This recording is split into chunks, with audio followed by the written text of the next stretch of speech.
Doctor Abhinav Bharat started practice of medical practitioner. Medical practitioner म्हणजे त्यानं हे चालू केले, काय म्हणायचं त्याला, प्रॅक्टिस म्हणजे व्यवसायाला सुरुवात केली.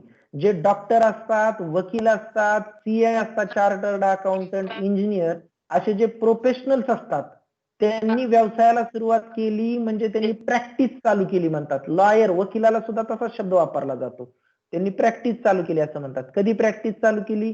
ऑन 1 एप्रिल 2019, 1 एप्रिल 2019 ला. He gives you the receipt and payment account. त्यांनी तुम्हाला खालील प्रमाणे रिसिप्ट अँड पेमेंट अकाउंट दिले. कधीच? ऑन 31 मार्च 2020, 1 एप्रिल 2019 ला त्यांनी प्रत्यक्षात व्यवसायाला सुरुवात केली. मी प्रोफेशनल सांगितले, चार्टर्ड अकाउंटंट, लॉयर किंवा ज्याला आपण ऍडव्होकेट म्हणतो, डॉक्टर किंवा इंजिनियर, आर्किटेक्ट असतील, अशा लोकांनी व्यवसायाला सुरुवात केली म्हणजे प्रॅक्टिस चालू केली असं म्हणतात. त्यांच्या प्रोफेशनल त्यांच्या व्यवसायाला सुरुवात केली. मग या डॉक्टरनी अभिनवनी सुरुवात केली ती 1 एप्रिलला 19 ला. ते आर्थिक वर्ष संपलं 31 मार्च 2020 ला.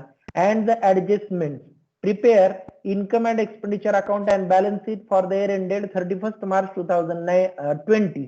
31 मार्च 2020 रोजीचं बॅलन्स शीट आणि इन्कम अँड एक्सपेंडिचर अकाउंट त्या रोजी संपणाऱ्या वर्षाचं तयार करा म्हणतंय. मग doctor Abhinav Bharat receipt and payment account for the year ended 31 March 2020. मग खाली वाचा, कॅश इंट्रोड्युस्ड. डॉक्टरांनी व्यवसायाला सुरुवात केली, प्रॅक्टिसला सुरुवात केली, बरोबर. त्यावेळेस डॉक्टरांनी सुरुवातीचं भांडवल किती गुंतवलं होतं? 20,000 रुपये. त्या कॅश इंट्रोड्युसलाच आपण कॅपिटल फंड म्हणू शकतो. काय म्हणू शकतो आपण? Capital fund. हे इनिशियल भांडवल आहे. हे काय मागच्या वर्षीचं क्लोजिंग या वर्षीचं ओपनिंग असं नाही.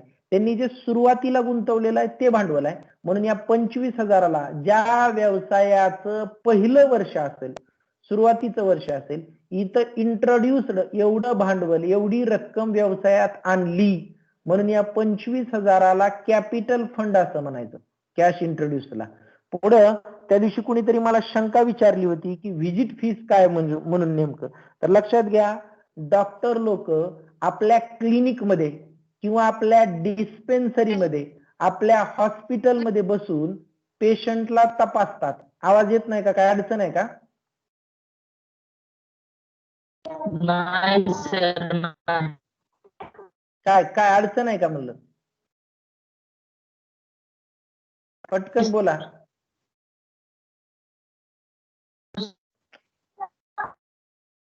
नाही सर.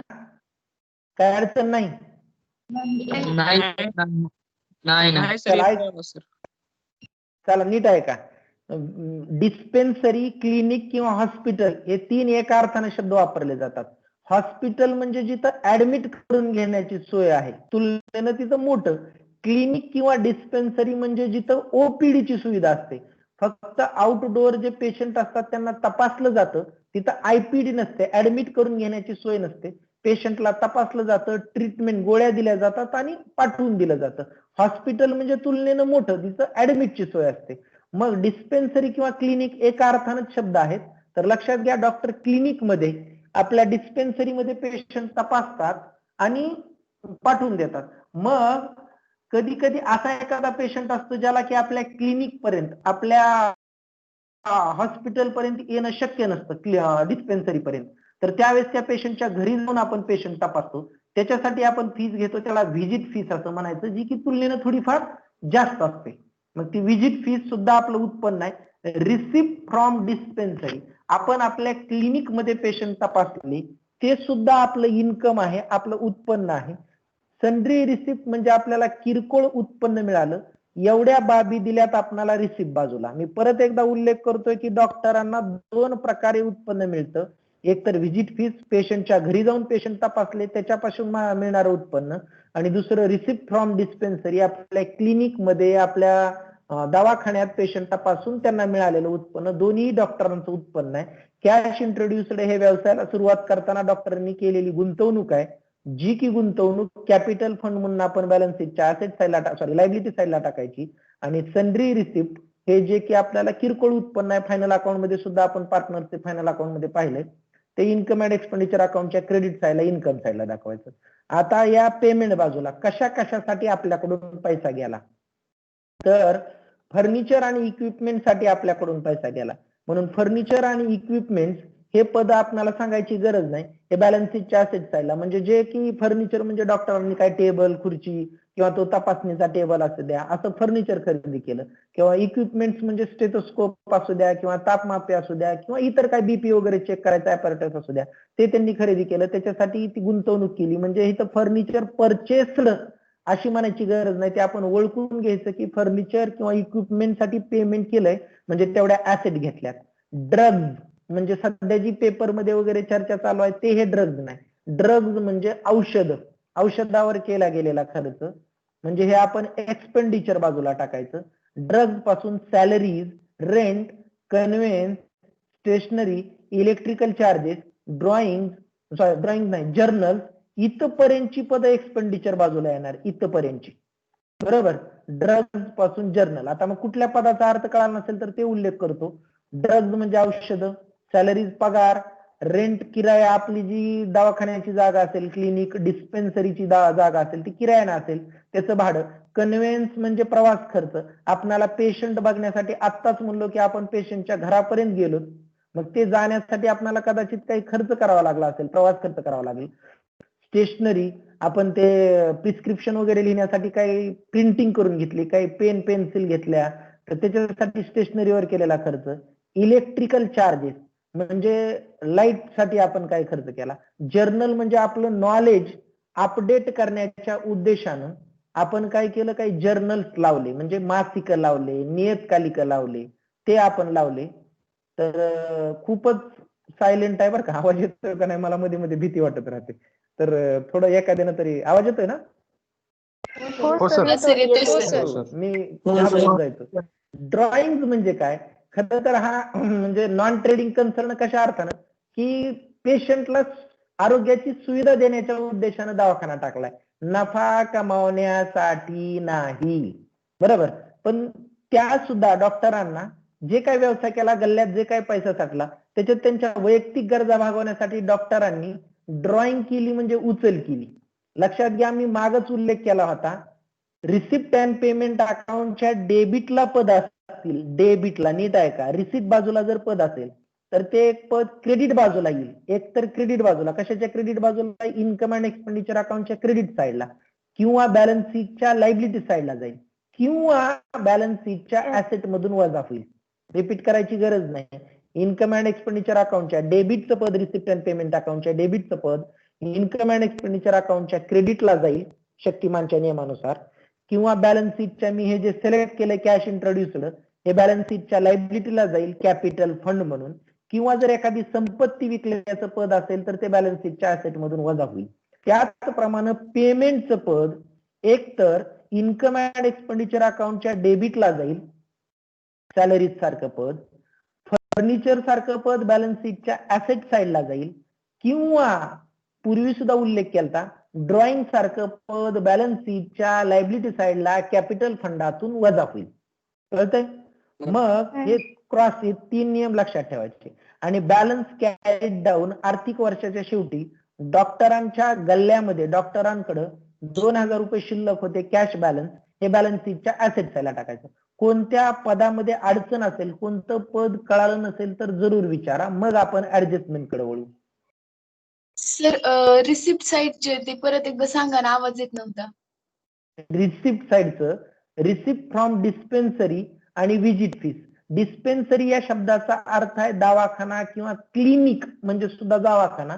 मी तिथं उल्लेख केला की क्लिनिक किंवा डिस्पेन्सरी म्हणजे जिथं आयपीडी ची सोय नाही, ऍडमिट करून घेण्याची सोय नाही, केवळ पेशंट तपासला जातो, ट्रीटमेंट करून पाठविलं जातं, तर त्या ठिकाणी पेशंट तपासून डॉक्टरांना जे इन्कम मिळालं, उत्पन्न मिळालं, त्याला रिसिप्ट फ्रॉम डिस्पेन्सरी म्हणतात. आपली जी काही तपासणी फीस असेल 100 रुपये आपण देतो, डॉक्टरांकडून तपासणी करून घेतो. आता सध्या कोरोनामुळे डॉक्टर जवळ येत नाहीत, पण तपासणी करून घेतो आणि आपल्याला प्रिस्क्रिप्शन म्हणजे डॉक्टर काहीतरी लिहून देतात की हे औषधं घ्या, हे गोळ्या घ्या. हे दवाखान्यात पेशंट तपासल्यानंतर डॉक्टरांना मिळालेलं इन्कम. आणि व्हिजिट फीस म्हणजे एखादा पेशंट चलू शकत नाही, खूप आजारी आहे, तर डॉक्टर त्याच्या घरापर्यंत जातात, पेशंट तपासतात आणि त्याला आरोग्याची सुविधा पुरवतात. तर त्या ठिकाणी डॉक्टर जी फीस चार्ज करतात ती तुलनेनं थोडीफार फीस जास्त असते. मग व्हिजिट फीस म्हणजे डॉक्टरांनी पेशंटच्या घरी जाऊन दिलेली सुविधा त्याच्यासाठी घेतलेली फीस, जे की डॉक्टरांचं उत्पन्न आहे. हे दोन्ही डॉक्टरांचं उत्पन्नच आहे मित्रांनो. व्हिजिट फीस असू द्या किंवा रिसिप्ट फ्रॉम डिस्पेन्सरी असू द्या, दोन्ही उत्पन्नच आहे. फक्त एक क्लिनिक मधून मिळाले तर एक घरी जाऊन मिळाले. काय अडचण याच्यात? नाही सर. आणि सन्ड्री रिसिप्ट म्हणजे किरकोळ उत्पन्न. डिस्पेन्सरी किंवा क्लिनिक शब्द लक्षात ठेवा. डिस्पेन्सरी किंवा क्लिनिक म्हणजे छोटासा दवाखाना. कळतंय? हा बोला, आणखी काय विचारायचंय? कॅश इंट्रोड्यूस म्हणजे हा, कॅश इंट्रोड्युस्ड म्हणजे सुरुवातीला क्लिनिक टाकताना डॉक्टरांनी 25,000 रुपये आणले कॅपिटल म्हणून. जर व्यवसायाचं तुम्हाला नॉन ट्रेडिंग कन्सर्न दिला आणि त्या व्यवसायाचं जर पहिलंच वर्ष असेल, आता सर आम्ही पहिलं वर्ष कसं ओळखायचं, तर तुम्हाला इथं वाक्याची सुरुवात दिली आहे बघा. Medical practitioner started practice of medical practitioner on 1 April 2019. या वाक्यावरून ओळखू येतं की हे त्यांच्या व्यवसायाचं प्रॅक्टिसचं पहिलंच वर्ष आहे. म्हणून ही आणलेली इनिशियल कॅश, सुरुवातीची कॅश कॅपिटल फंड म्हणून बॅलन्स शीटच्या लायबिलिटी साईडला टाकायची. आणि इथं आणखी एक ओळखण्यासाठी शब्द वापरला, इंट्रोड्युस्ड. इंट्रोड्यूस करणे म्हणजे तेवढी रक्कम व्यवसायात आणणे, गुंतविणे. कळालं? हे प्रत्येक प्रॉब्लेमला कॅश इंट्रोड्युस्ड शब्द नसतो. इथं बऱ्याचदा शब्द असतो ओपनिंग बॅलन्स, म्हणजे गेल्या वर्षीचं क्लोजिंग म्हणजे या वर्षाचं ओपनिंग, जे की आपण कुठंच टाकायचं नाही म्हणून सांगितलं होतं. पण या प्रॉब्लेम मध्ये आपण तसं का सांगतोय? कारण ही गुंतवलेला पैसा आहे, कॅपिटल आहे त्या डॉक्टरांनी गुंतवलेलं. कळतंय का?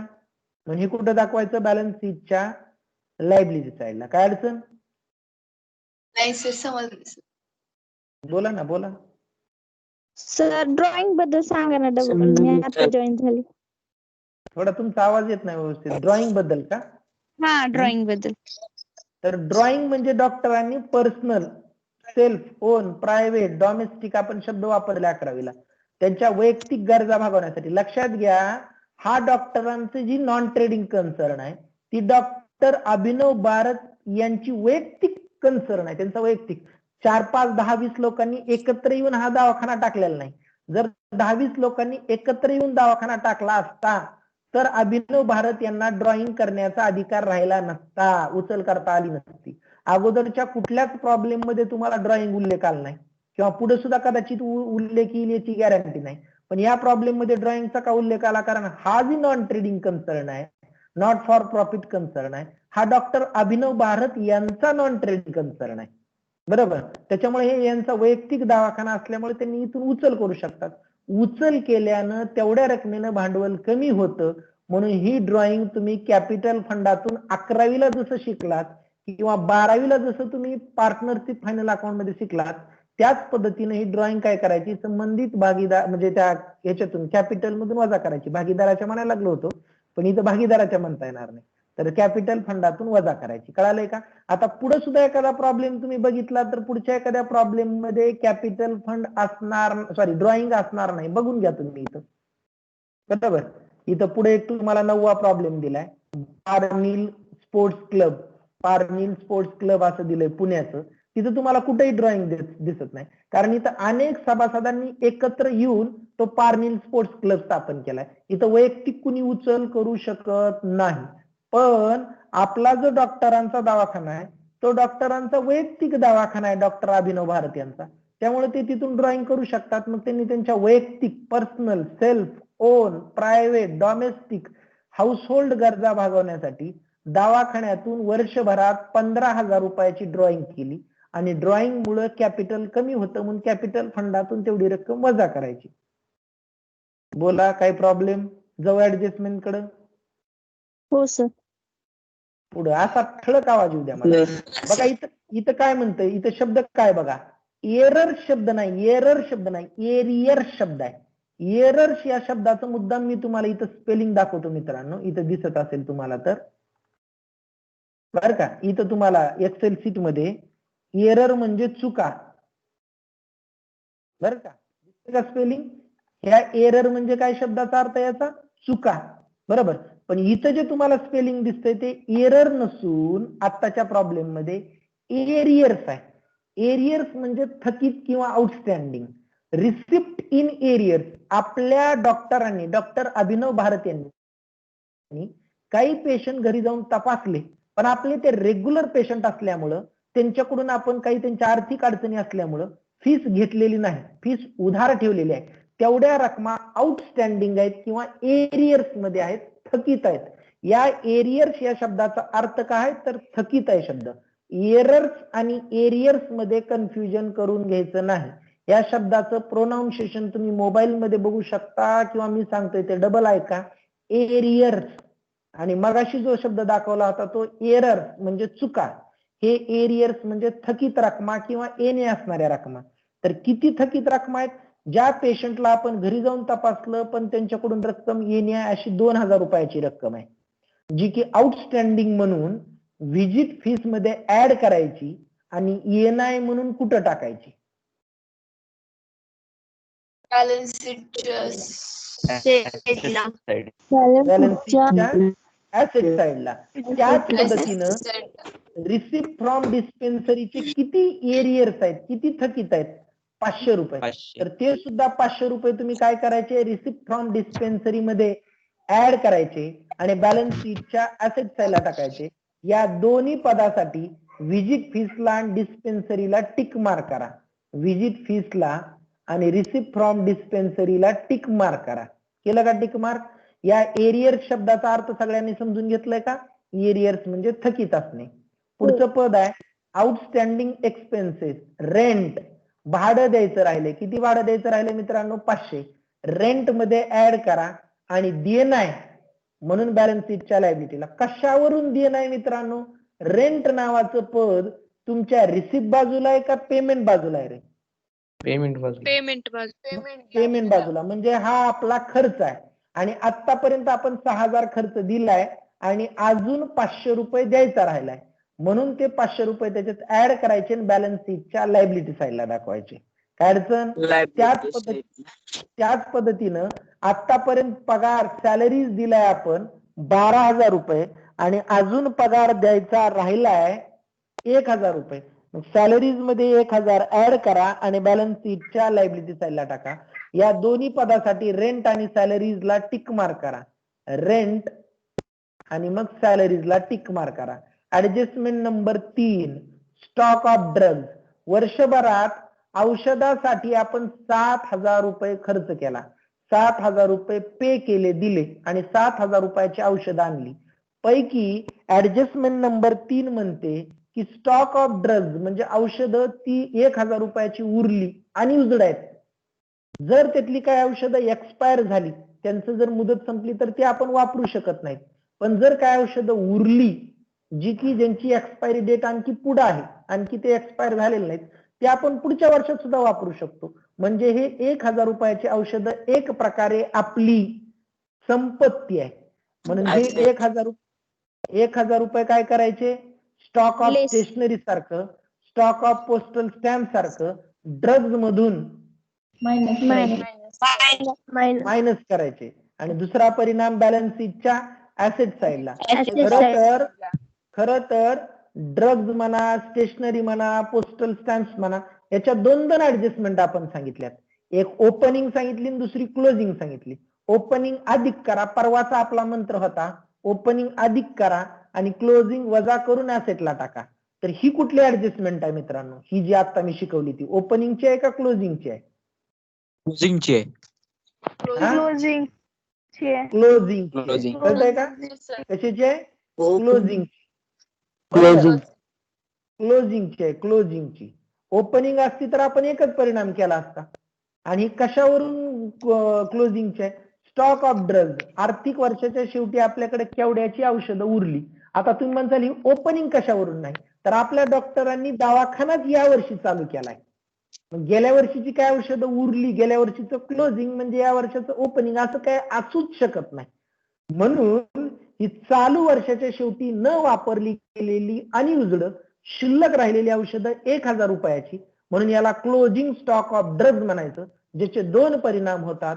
ड्रग्ज मधून 1000 रुपये वजा करायचे आणि बॅलन्स शीटच्या ऍसेट साइडला टाकायचं.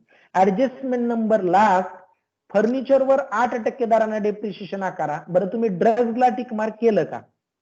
पुढं adjustment number last depreciate furniture at the rate of 8% per annum. फर्निचरवर 8% दराने डेप्रिशिएशन आकारा. पण नेमकं फर्निचर कोणत्या तारखेला घेतले आपल्याला सांगितलेलं नसल्यामुळं पूर्ण वर्षाचं डेप्रिशिएशन फर्निचरवर आकारा.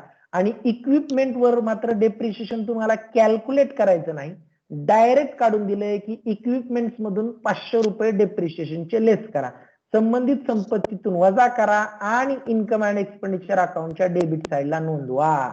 काय अडचण कुणाला? सर स्टॉक नाही. ऑफ ड्रग्ज जे आहे ना, हा, हा मग सर ती ओपनिंगची कशी असाल ऍडजस्टमेंट त्याच्यानुसारच. तुमचा आवाजच आज जरा क्लिअर येत नाही. काय अडचण आहे? केंद्रे काहीतरी म्हणायला लागल्यात, ओपनिंग काहीतरी.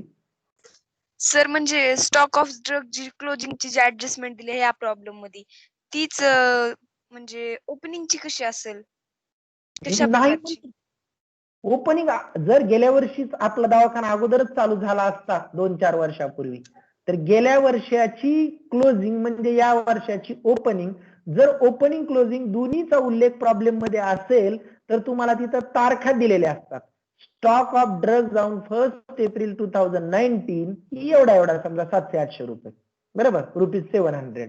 आणि stock of drugs on 31 March 2020 चालू वर्षाच्या शेवटचा समजा आता दिलेला ₹1000. कळालं का? म्हणजे तिथं तुम्हाला दोन्हीला तारखा दिलेल्या असणार. ओपनिंगला तारीख दिलेली असणार, नीट लक्षात ठेवा. ओपनिंगला तारीख दिलेली असणार एक तर गेल्या वर्षीच्या शेवटची 31 मार्च 2019 किंवा चालू वर्षाच्या सुरुवातीची 1 एप्रिल 2019 आणि क्लोजिंगला तारीख दिलेली असणार चालू वर्षाच्या शेवटची 31 मार्च 2020. काय अडचण आहे का? नाही सर. बोला बोला. नाही सर. नाही ओके, लागू सोडवायला प्रॉब्लेम. तुम्ही समोर हो, सर. प्रॉब्लेम ठेवलेला असेल तुम्ही हो, सगळ्यांनी सर. प्रॉब्लेम.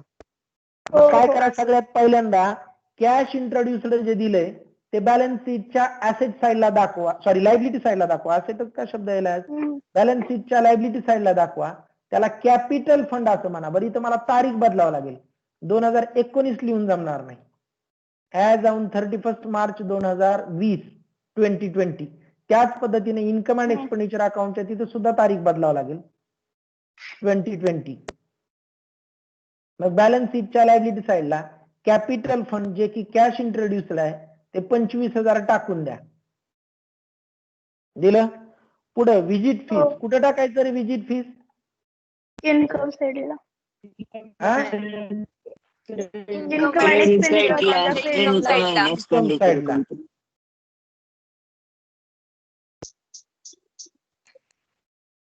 किती आहे अमाऊंट विजिट फीसची? 10,000. इनरला टाकायची कारण त्याच्यावर ऍडजस्टमेंट आहे. ऍडजस्टमेंट आहे. पुढे रिसिप्ट फ्रॉम डिस्पेन्सरी, इथं बाय लिहावं लागेल. From dispensary. Receipt from dispensary म्हणजे दवाखान्यात डॉक्टरांनी पेशंट तपासले आणि तिथं डॉक्टरांना मिळालेलं उत्पन्न, याच्यावर ही ऍडजस्टमेंट आहे म्हणून हेही पद आपण इनरलाच टाकलं, 30,000 रुपये. काय अडचण? आणि पुढचं पद आहे सन्ड्री रिसिप्ट, किरकोळ उत्पन्न. अरे इथं मी टूगच लिहिलं तुमचं ऐकून. सर तुम्ही बाय म्हणलो आणि केलो नाही परत. Okay okay okay. पुढे बाय सन्ड्री रिसिप्ट 5,000. किती आहे रक्कम त्याची? 5,000. याच्यावर काय ऍडजस्टमेंट नसल्यामुळे हे पद रक्कम डायरेक्ट मी आउटरला टाकून दिली. मग शक्तिमानच्या नियमानुसार नीट लक्ष करा, डेबिटची पद क्रेडिटला आली, बरोबर, आणि एक पद मात्र बॅलन्स शीटच्या लायबिलिटीला गेलं. डेबिटची पद क्रेडिटला किंवा लायबिलिटीला किंवा ऍसेट मधून वजा. नियम लक्षात ठेवा, डेबिटची पद क्रेडिटला, लायबिलिटीला किंवा ऍसेट मधून वजा.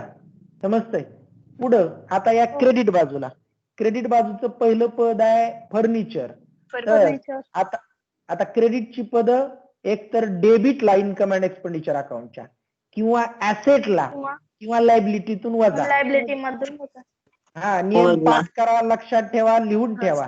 एक तर डेबिटची पद क्रेडिटची पद एक तर डेबिटला, क्रेडिटची किंवा पद एक तर balance sheet. डेबिटला किंवा बॅलन्स शीटच्या ऍसेटला किंवा Asset ला लायबिलिटीतून किंवा वजा. liability. मग इथं लिहा फर्निचर, ज्याची अमाऊंट आहे 8,000, 8,000. पण त्याच्यावर डेप्रिशिएशन असल्यामुळे इनरला टाकला आपण. दुसरं पद सांगितलंय इक्विपमेंट, Equipment. याच्यावर बी ऍडजस्टमेंट आहे 10,000. म्हणून इनरला. पुढचं पद आहे ड्रग्ज, 7,000. कुठं टाकू 7,000. ड्रग्ज मला, कुठं टाकू मला सांगा. इनरला. हा पण कुठं, income and expenditure account expenditure साइडला. डेबिटला.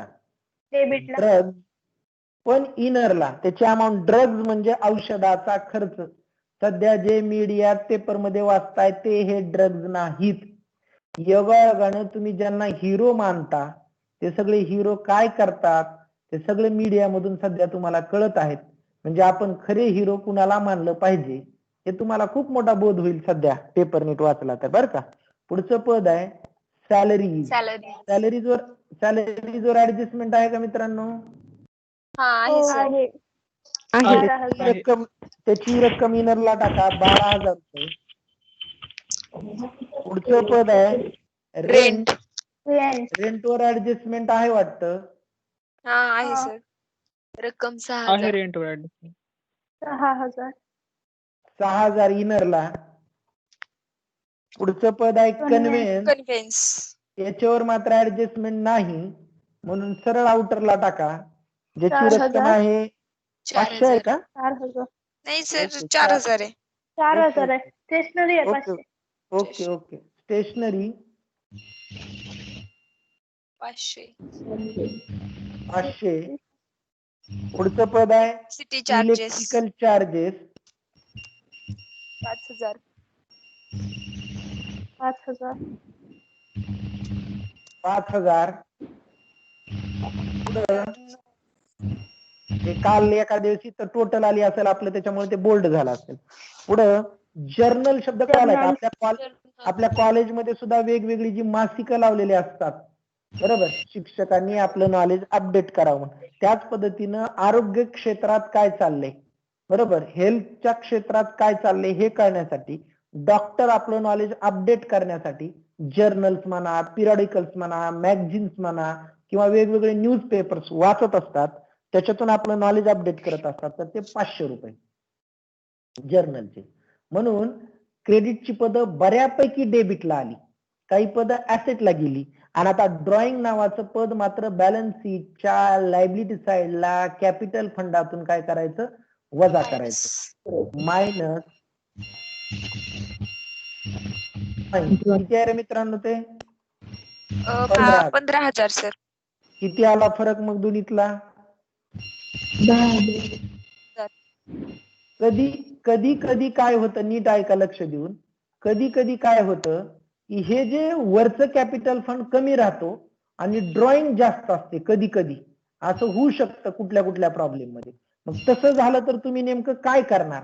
तर त्या ठिकाणी काय करायचं, कॅपिटल फंडाच्या खाली थोडीशी जागा सोडायची, मग ड्रॉइंग वजा म्हणून लिहायचं.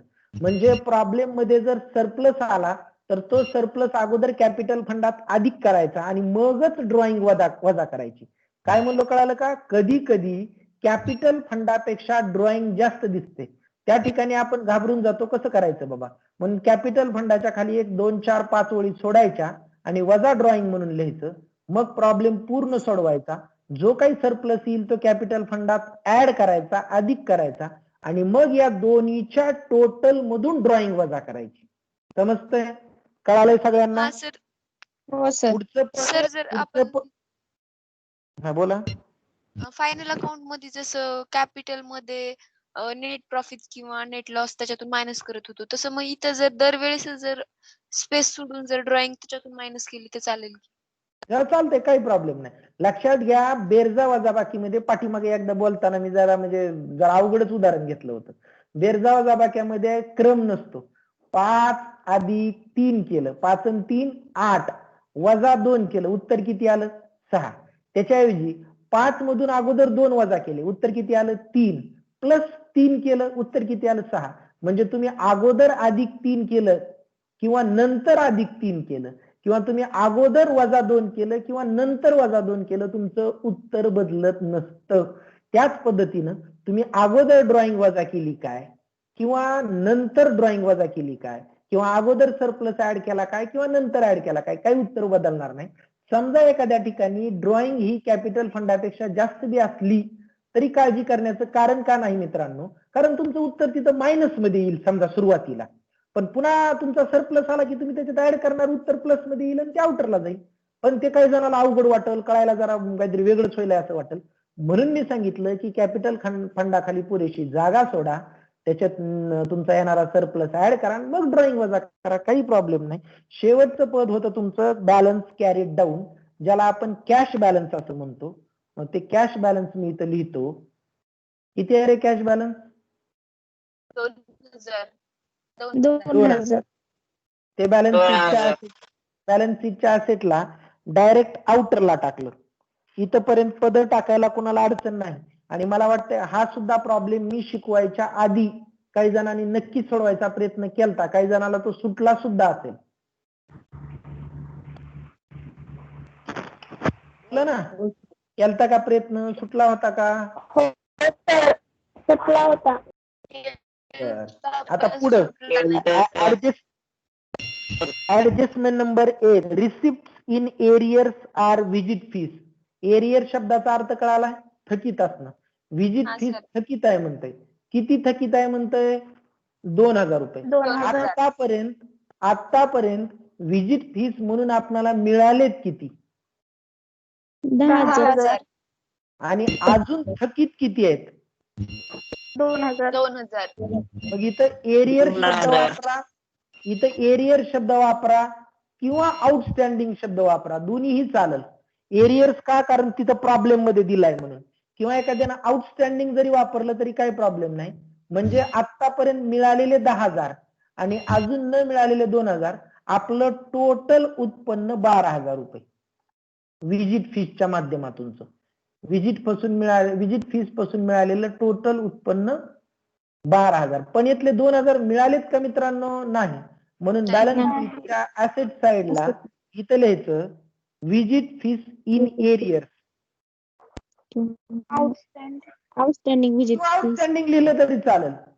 विजिट फीस इन एरियर किंवा एखाद्यानं आउटस्टँडिंग लिहिलं तरी चालेल म्हणतोय मी. तुम्हाला जर त्याचा अर्थ कळाला आणि तुम्ही आउटस्टँडिंग लिहिलं तरी नो प्रॉब्लेम.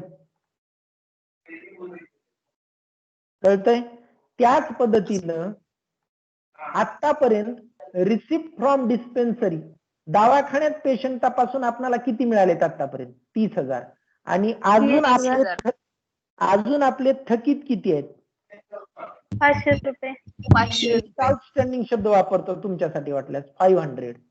बरोबर. म्हणजे टोटल आपले किती उत्पन्न आहे? 30,500. 30,500. पण हे 500 मिळालेलं नसल्यामुळं बॅलन्स शीटच्या असेट साइडला आउटस्टँडिंग रिसिप्ट फ्रॉम डिस्पेन्सरी किती रुपये? 30,500 रुपये का? नाही सर, 500. 500 रुपये. काय अडचण नाही. पुढे आउटस्टँडिंग एक्सपेन्सेस, खर्च द्यायचे राहिलेत. कोणकोणते खर्च द्यायचे राहिलेत? एक तर रेंट द्यायचं राहिले आणि दुसरं सॅलरी. चला इन्कम अँड एक्सपेंडिचर अकाउंटला सगळ्यात पहिल्यांदा रेंट मध्ये अधिक करा प्लस आउटस्टँडिंग. लक्षात घ्या, खर्च द्यायचा राहिला असू द्या किंवा उत्पन्न मिळायचं राहिला असू द्या, अधिकच होतं. पण खर्च द्यायचा राहिला असला तर तो लायबिलिटीला जातो आणि उत्पन्न मिळायचं राहिलं असेल तर ते ऍसेटला जातं. मग किती भाडं द्यायचं राहिलंय मित्रांनो? 500 रुपये. सॉरी, 500 रुपये. म्हणजे टोटल आपला रेंट साठीचा खर्च किती? 5,600. 6,500.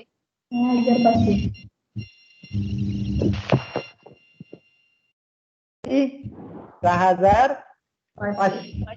हे 500 रुपये देणं आहे म्हणून बॅलन्स शीटच्या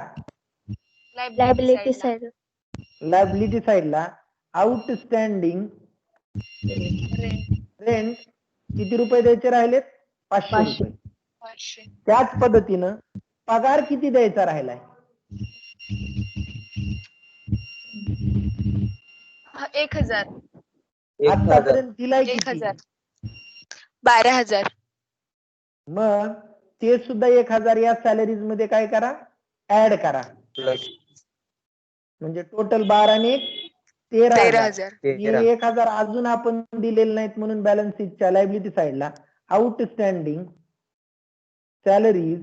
तुम्हाला वाटेल हाच कप्पा हाच रो काय एवढा मोठा केलाय, तर इकडं आउटस्टँडिंग रिसिप्ट फ्रॉम डिस्पेन्सरी एका वळीत बसत नाही म्हणून याची साईज वाढली, त्याच्यामुळे हा जरा इथं रो मोठा दिसतोय.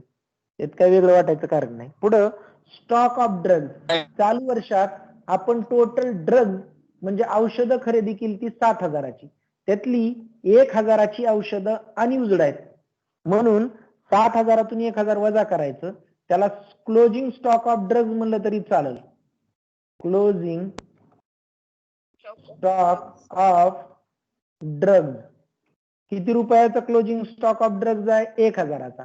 म्हणजे चालू वर्षभरात केवढ्याची औषधं वापरली गेली, कंझ्युम केली? 6. कंझ्युम केली म्हणजे वापरून संपली. आता ही 1,000ची जी उरलेत ती एक्सपायर झालेली नाही, त्यांची मुदत संपलेली नाही, जी की आपण पुढच्या वर्षी वापरू शकतो. म्हणून हे 1,000 बॅलन्स शीटच्या ऍसेट साईडला, ज्याला काय म्हणायचं, क्लोजिंग ऑफ ड्रग्ज. किती रुपये म्हणला त्याची रक्कम? 1,000 रुपये.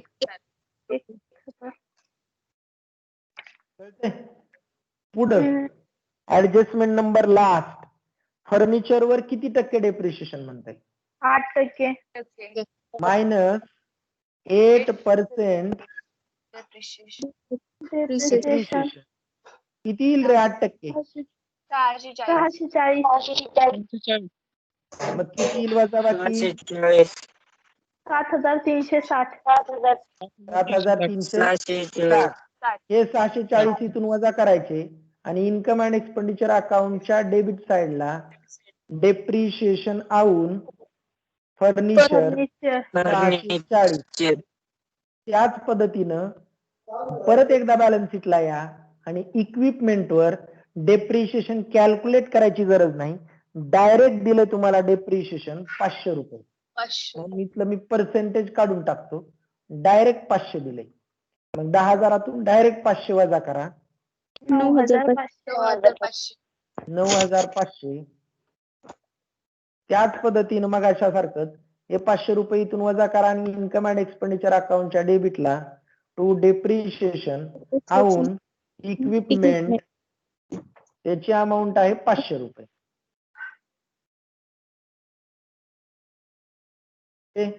कुठल्या याच्यात अडचण आहे का बोला? नाही.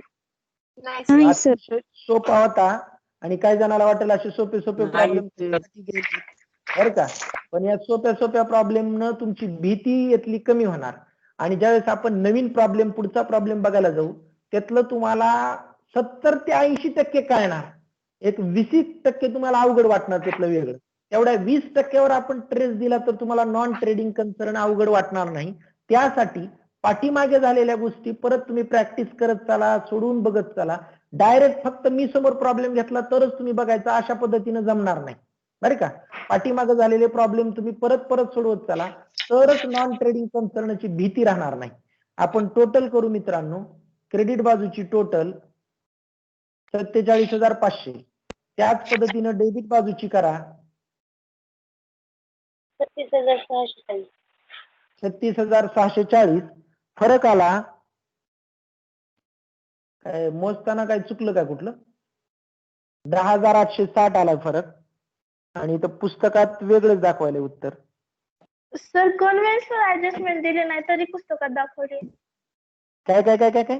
हा. कन्व्हेन्स कन्व्हेन्स नावाची ऍडजस्टमेंट पुस्तकात दिलेली नाही तरी दाखवली. ओके बर. आपल्याकडे वेळ आहे का तुम्हाला? 40% डोमेस्टिक तयारी आहे का? काय? हो सर, सांगा सर. 40% डोमेस्टिक दिले. डोमेस्टिक दाखवते सर 40%.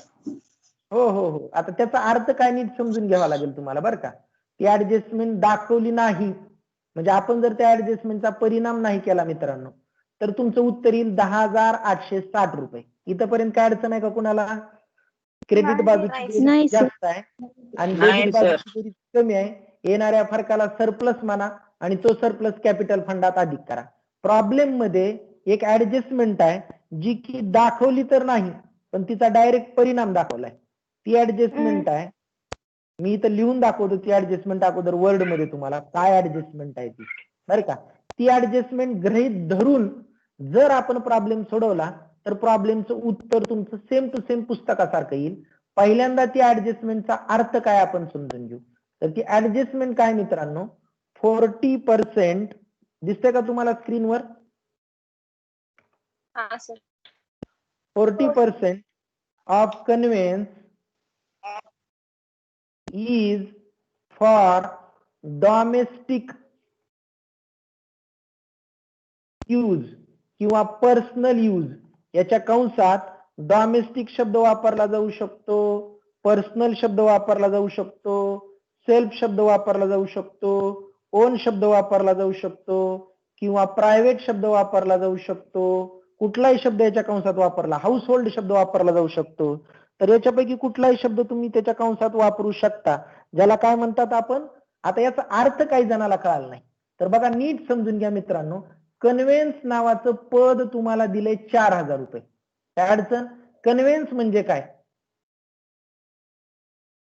भाडे प्रवास प्रवास खर्च, प्रवास भाडे किंवा प्रवास खर्च. डॉक्टरांनी प्रवासासाठी दवाखान्याच्या गल्ल्यातून किती खर्च केला? 4,000 रुपये. 4,000. 4,000. पण या 4,000 पैकी ही ऍडजस्टमेंट जर गृहीत धरली, या 4,000 पैकी 40% रक्कम मित्रांनो, या 4,000 पैकी 40% रक्कम डॉक्टरांनी वैयक्तिक कारणासाठी वापरली. मग मला सांगा 4,000चं 40% किती? 1,600. 1,600. 1,600. बघा आता नीट समजून घ्या. टोटल तुमच्या कन्व्हेन्सच्या अमाऊंट आहे 4,000. मग अशी त्याच्यावर ऍडजस्टमेंट नसल्यामुळे मी ती डायरेक्ट आउटरला टाकली होती.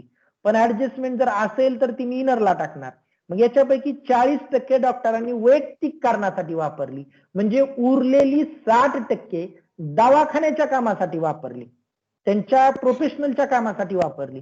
तेवढाच 60% आपला दवाखान्याचा खर्च आहे. उरलेली 40% रक्कम दवाखान्याचा खर्च नाही, म्हणून ती 40% रक्कम इथून वजा करायची. मायनस 40% फॉर पर्सनल यूज, वैयक्तिक उपयोगासाठी. याला पर्सनल वापरा, सेल्फ वापरा, ओन वापरा, प्रायव्हेट वापरा, डॉमेस्टिक वापरा. म्हणजे कन्व्हेन्स पैकी 40% रक्कम डॉक्टरांनी वैयक्तिक कारणासाठी वापरली. मग 4,000चं 40% तुम्ही सांगितलं मित्रांनो 1,600. बरोबर. मग 4,000तून 1,600 गेल्यानंतर किती उरतात? 2,400. एवढाच डॉक्टरांचा दवाखान्याच्या कामासाठी केलेला प्रवास खर्च आहे. दवाखान्याच्या कामासाठी केलेला प्रवास खर्च किती? 2,400. आणि 4,000 पैकी 1,600 रुपये डॉक्टरांनी कशासाठी खर्चिलेत? स्वतःसाठी. उदाहरणार्थ तुम्हाला 1 मिनिटात उदाहरण सांगतो. अहमदपूरला डॉक्टर प्रॅक्टिस करतात दवाखान्याची, पण एखादा पेशंट त्यांचा निघाला समजा अंधुरीला, आणि त्या अंधुरीचं तिथे एखाद्या आपल्या ओळखीच्या म्हणजे याचे पेशंट आजारी असल्यामुळे त्यांनी तिथं बोलवलं की बाबा आमचा पेशंट येऊन तपासून जावा. डॉक्टर अंधुरीला पेशंट तपासायला गेले आणि तिथं पेशंट तपासल्यानंतर सहज विचार आला की अंधुरीपासून जवळच एखाद्या गावी आपले पाहुणे राहतात, बाबा चला भेटून यावं इकडे आलोय तर.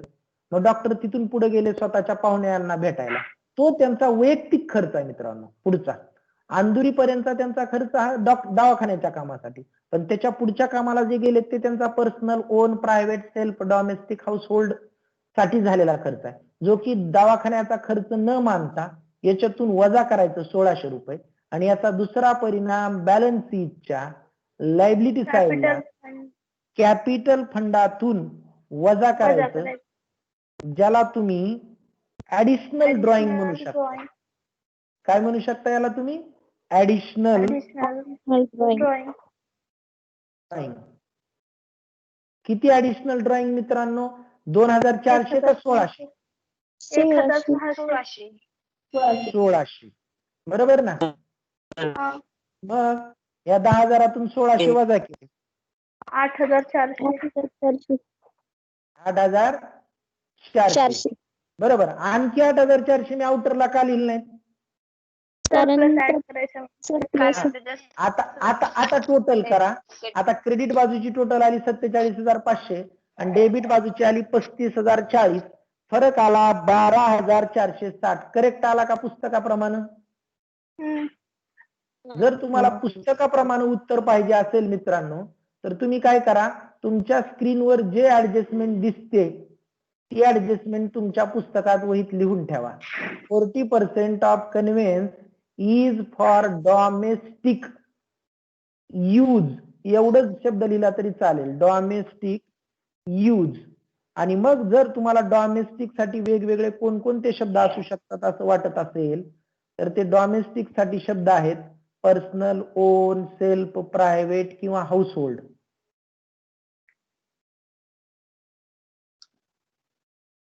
ही ऍडजस्टमेंट लिहून घेतली का सगळ्यांनी? हो सर. मग तुमचं उत्तर 12,460 करेक्ट आलं.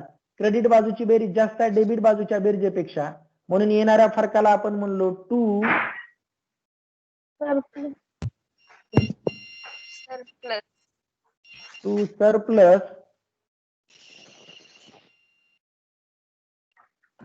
त्याचं उत्तर आलं 12,460. समोरासमोर बेरजा करा.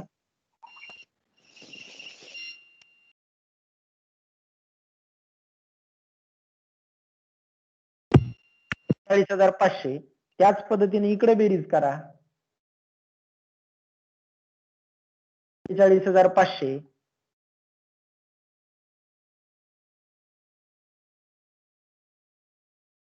कळतंय? आता हे आलेलं 12,460 काय करा, कॅपिटल फंडामध्ये अधिक करा प्लस सरप्लस 12,460 आणि दोन्हीची बेरीज आउटरला लिहून टाका 20,860. 20,860 आणि मग समोरासमोर दोन्ही बाजूच्या बेरजा करा जी की बेरीज येईल 22,360. 22,360. अडचण आहे का बघा कुणाला? नाही. कळाले सगळ्यांना? हो. बोला. Yes, sir.